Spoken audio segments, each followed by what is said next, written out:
I've lived in this house for years now. I thought I knew everything about it, until recently at least.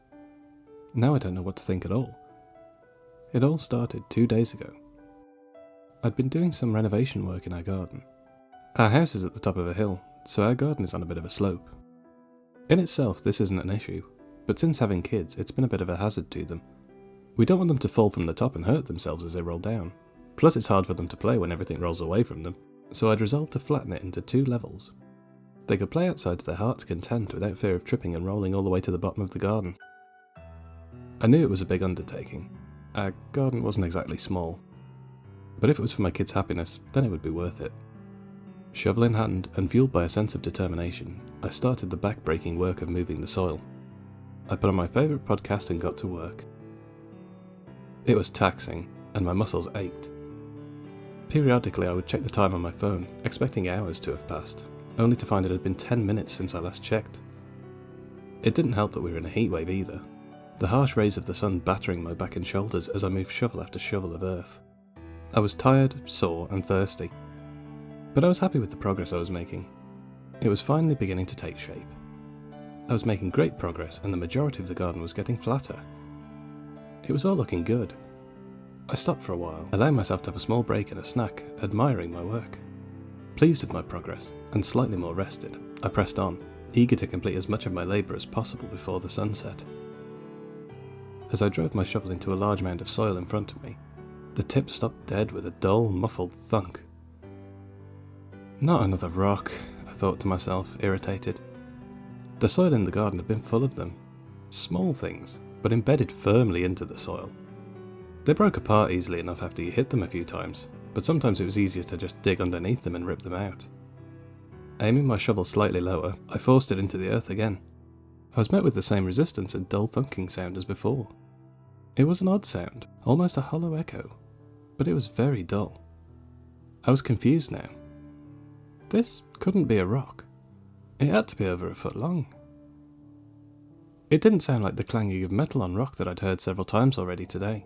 It was more of a wooden sound, if anything. Then a thought struck me. I wonder if there was something buried. A time capsule, a lockbox or something. The house was old, so one of the previous owners might have left a cache of something buried for safekeeping. Then again, it could be nothing. A plank of wood or something similar trapped under the earth for eons. Excitedly, I began to move what dirt I could, trying to bring into view the item that had halted my progress.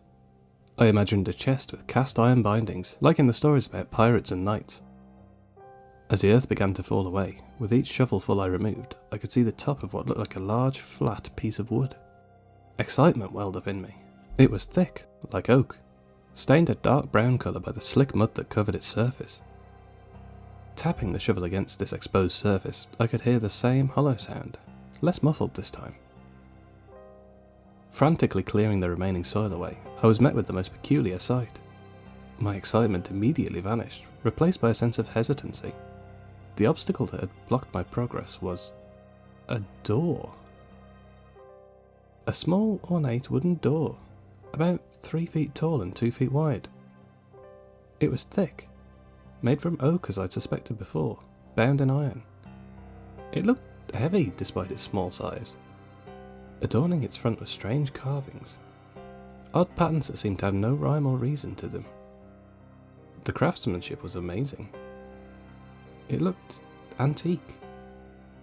What the hell was it doing buried in my garden? It must have been there for ages. I'd had to move a lot of soil to get down to it. The strange thing about it, I thought to myself, was that it still looked pristine. Other than the staining from the mud, it was immaculate. There were no signs of rot or damage anywhere on its decorated surface. Gently rapping my knuckles against it, it produced a loud echo, as though knocking on the door of some large manor house buried halfway into the ground. There was obviously some kind of empty space behind it. It's strange. When I looked at the door, it was almost like I could hear something muffled behind it. Like an odd chittering sound. Something like a bat, but deeper and larger. It sounded distant, far away. Just what the hell was behind this door? Driven by morbid curiosity, I reached for the ornate iron handle of the door, needing to see what was on the other side. As my hand reached towards the handle, a warning tingle of unease tugged at the back of my mind.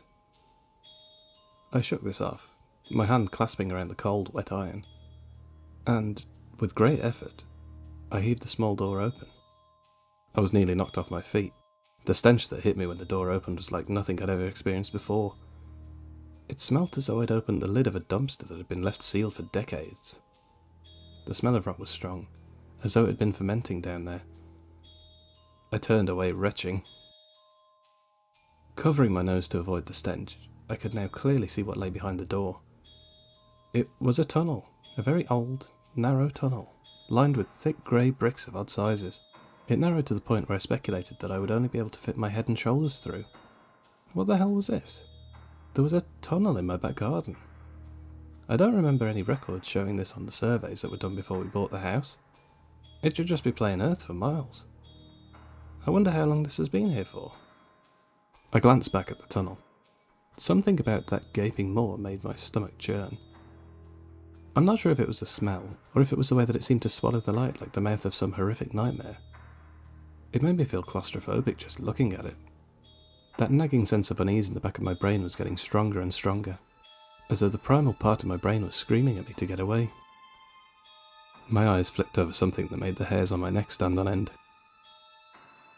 Lining the walls of the tunnel, in several places, were thin, deep slashes carved in the brick all over. Grouped in threes, they looked as though they'd been made by especially long, sharp claws grating against a solid stone with some force. The sense of unease was growing even stronger now as I noticed that the claw marks seemed to be more abundant at this end of the tunnel, where the closed door would have sat.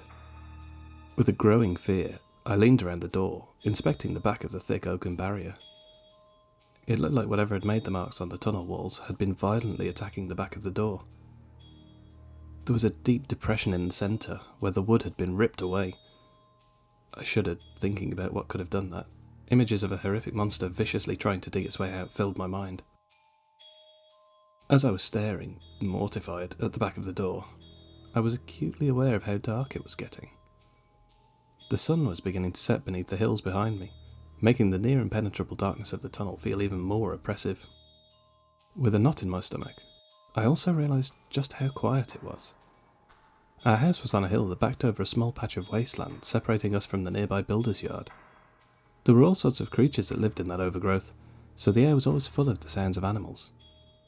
Except for right now. It was silent as the grave. There were no sounds to be heard. My ears pricked as I heard the same chittering sound I'd heard before. It seemed to be coming from deeper in the tunnel, accompanied by an odd tapping sound that I hadn't heard last time. It was like tiny nails being dropped onto a patio slab. The nagging sense of unease now turned to that of unmistakable fear as I realised that whatever was making that chittering and tapping sound was most likely the same thing that had torn away at the back of the door. Panic gripped me as I got to my feet and forced the heavy wooden door closed again.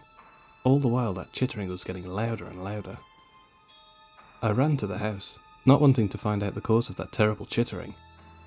Slamming the door and locking it, my wife, who was making our dinner in the kitchen, looked at me with concern. I explained what I'd discovered out in the dirt. The door with its claw marks, the tunnel, the nauseating stench and the unnerving chittering. She looked at me with a mix of concern, but also confusion. She couldn't remember anything to do with the door or tunnel being present in anything we'd seen relating to the house either. She assumed it must have been some kind of maintenance pipe or something similar that had not been used for years. Something that had not seen use and had been forgotten. She looked me in the eyes before saying in a sympathetic voice that I should probably not worry about it. That the heat probably baked my brain a little, so I was hearing things. I had been out there all day after all. Now that I was safely within the confines of my own home, the toll of everything that had occurred crashed down on me. I ached from digging in the garden, and I was exhausted from the fear that I'd felt looking at that tunnel. I sat down in our living room, putting a movie on the TV to help me relax, and within minutes the darkness of sleep fell over me. I don't know how long it had been, but when I awoke it was still dark. It took me a minute to come to my senses, but when I was able to identify my surroundings, I found I was still on the sofa, covered in a blanket that had not been there when I drifted off. My wife must have seen me sleeping and left me there, turning the TV off and covering me so I didn't get cold. The house was silent in the darkness, but I still felt an odd sense of unease as I looked around, unable to place exactly what it was. Just as I went to stand up and make my way upstairs to bed, there was an awful sound which pierced my ears. My head snapped to the back door. It seemed to be emanating from the outside. Shakily, I made my way over to the kitchen, all the while that growing sense of unease gnawing at me, telling me to just leave it and go back to bed. Looking out of the kitchen window, I couldn't make out much. The garden was only partially illuminated by the moonlight before turning to utter blackness where the boundary met the overgrowth. I could see the mounds of earth that I'd moved earlier in the day, the shed where I kept my tools. I could see the patch where the tunnel was as well. It was like it had a hypnotic effect on me, and my eyes seemed to be drawn to it. As I stood there staring at it, a chill ran down my spine. It didn't look the way I left it. Although I couldn't see it clearly from here, I could just make out the top of the heavy wooden door protruding away from the tunnel over the mound of dirt that separated it from the house. How the hell had that opened? I made sure it was shut before I ran back into the house. Then another wave of fear hit me as I thought about the claw marks on the back of the door. Had whatever made them managed to get the door open? Just as these thoughts were whirling round in my mind, I was snapped back to reality by the sound I'd heard in the living room. I could hear it more clearly now. It seemed to be getting closer. It sounded almost like a wounded scream, like some kind of animal in pain. It seemed to be coming from the overgrowth behind the garden. I tried to focus on the overgrowth to see if I could make out whatever it was that was making that chilling sound. As my eyes began to adjust, I could just about make out movement in the weeds before something burst through the border. I jumped back, startled, attempting to determine exactly what it was. It took me a few seconds to make it out, but the thing bursting from the overgrowth appeared to be a deer. It wasn't the majestic kind of deer you see in documentaries. This one looked haggard and bloody, as though it had been attacked by something vicious. It was being dragged by its hind legs through my garden by something I couldn't make out. The deer let out another pained scream, its eyes darting wildly around as whatever was dragging it pulled it closer and closer towards the maw of the tunnel. I could hear another sound now too, that same chittering that I'd heard earlier, louder than ever. I was horrified, but I couldn't take my eyes away. I watched, frozen in terror, as the deer was pulled into the gaping tunnel. It seemed to stop suddenly, as though it was slightly too big to fit through the small hole. It was thrashing frantically, trying to pull itself away, to free itself from whatever had hold of its back legs. As it was about to let out another scream, the air was filled with a sickening, snapping noise as it shot down the tunnel, disappearing into the abyss. I couldn't help standing there, slack-jawed, mortified by what I'd just witnessed. Then the final test of my sanity came, as I saw something exiting the nightmarish tunnel. It was hard to see, but I could make out small, spindly, long-clawed fingers wrapping themselves around the top of the door. They looked dead and grey, emaciated, as they slithered their way over the thick wood and began to pull it shut. As soon as the door closed, the horrific chittering seemed to quiet down with it, as though whatever that was had descended further into the tunnel. I couldn't sleep after that. I just stood there, staring. What the hell had I seen? That poor deer. What had dragged it into the tunnel? I couldn't get the image of those spindly fingers out of my mind. My wife found me the next morning, still rooted in the same spot, shivering while blankly staring out of the window. She sat me down in the living room and made me a hot drink to calm my nerves. I shakily sipped at it absent-mindedly, while relaying the tale of what I'd seen that night. Once I'd finished, my wife tried to comfort me, offering suggestions as to what I'd seen. I could tell from her tone that she didn't believe me. She thought I'd had a vivid dream, that was all. Had I dreamt the entire thing? I couldn't have. It seemed so real. I asked her if she'd heard the deer screaming, almost pleading in the hopes that she'd heard it too, that I wasn't going crazy. It was so loud that she must have heard it. You'd remember a sound like that. To my dismay, she shook her head, and she said she'd not heard anything last night. I was dumbfounded. For the rest of the day, I mulled over what I'd seen last night in my mind, refusing to accept that it was a dream. It couldn't have been. Then, like a bolt of lightning, an idea came to me. Quickly rushing upstairs to my children's room, I found their remote control car and their video baby monitor. Grabbing them, I ran back downstairs and dug out a flashlight and some duct tape from the kitchen.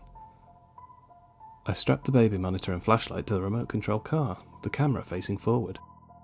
I couldn't fit down that small tunnel, but I didn't need to fit. I could use this instead. I could see what was down there and prove to myself that I wasn't losing it. If I wasn't crazy, the deer would still be down there, along with whatever else was dragging it. I made my way out into the garden, now illuminated by the morning sunlight. The door stood closed, my eyes drawn to the place where I'd seen those terrifying spindly fingers the night before.